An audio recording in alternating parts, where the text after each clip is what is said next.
Because the fact of the matter is that the church is on defense and we are in survival mode. That is anything from small town churches like ours all the way up to the big city megachurches. We are on defense and in survival mode.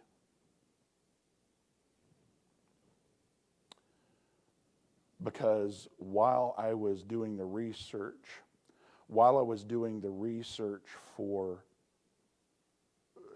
all the stats, and I'm in the midst of sitting, I'm just sitting on the stats going, I don't know what to do. I got an email from Lincoln Christian University. And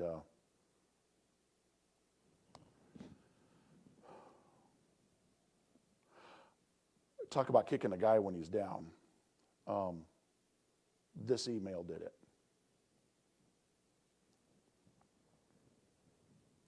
Lincoln Christian University sent out an email to the alumni first, and then they made a public statement.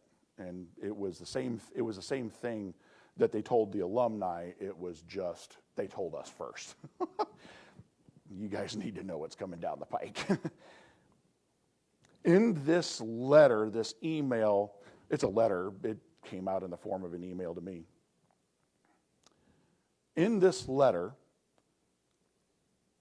Silas McCormick, who is the president of Lincoln Christian University, Silas McCormick comes off and he says that enrollment is down 50% over the last 10 years. They have gone from over 1,000 students on campus. This does not include, well, maybe it does include online programs. They've gone from over 1,000 students enrolled to 500. And that is in the last 10 years. In the last 9, they have debts accumulating to over $3.5 million. It explains why I've been getting letters from the Alumni Association to donate money. I've gotten a lot of letters over the last 10 years. Lots more than usual. Silas goes on to say that they realize that the model that they're on is, hear me on this, the model that they are on is unsustainable. They cannot sustain the college operating in the way they've always operated. So here is what they are doing. They are changing their model of how they are going to do things. Lincoln Christian University, when Sherry graduated, was it last year? There were more alternate degrees than there were ministry degrees. They graduated, 5 to 10? Maybe? Huh? In the preaching ministry. Maybe 5 to 10 people. Most of the graduates, there were 300 people graduating. There were other degrees, psychology, organizational leadership. Yeah. You know what they're offering now? Bible and theology and Christian ministry. That is the only degrees that they are offering. They are cutting every bachelor's degree program at that university. The only thing they are going to train in is ministers. You know, when Earl Hargrove started Lincoln Christian University, you know what Lincoln Christian University was? Training ministers. Yeah. Maybe the trick is to not stray away from what it is that you're supposed to be doing. They are cutting all bachelor's degree programs except 2, Bible and theology and Christian ministry. They are focusing their efforts more on their seminary offerings, master's degree, and their doctorate degree programs. And they are focusing more on training ministers and leaders. They are partnering with 3 churches. There's a church in Normal, Illinois, Springfield, Illinois, and St. Charles, Missouri. They've got 3, and these are all mega churches, big churches. I mean, Westside is every bit of 3,000 people in Springfield. I know the normal church runs probably 5 to 8, and then the church in St. Charles, Missouri, I think is every bit of 5,000 too. These are all mega churches that they are partnering with, and what they're going to do is they're going to offer workshops, seminars, training, curricula, conferences, and such.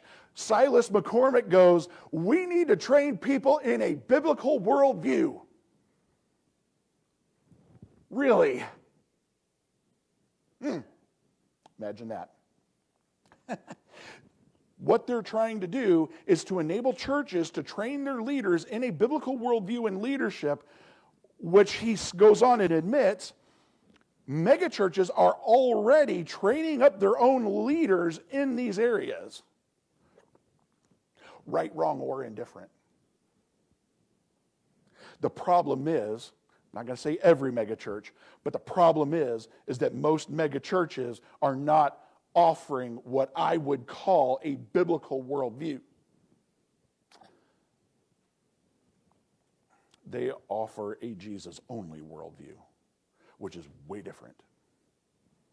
My question is, what is the worldview that Lincoln is teaching? What is the worldview that these megachurches are teaching? Because if it's anything close to what Sherry experienced in the fall of 2000, I don't want any part of it. Teaching that Mary was not a virgin. That is a core doctrine, what I would call a core biblical worldview doctrine. Those 8 little questions at the beginning that I recited, yeah, there's a whole lot more of them than that. There's a whole lot more. Mary being a virgin, the whole sacrifice of Christ does not work if she's not a virgin. If that's the worldview they're teaching, I don't want any part of it.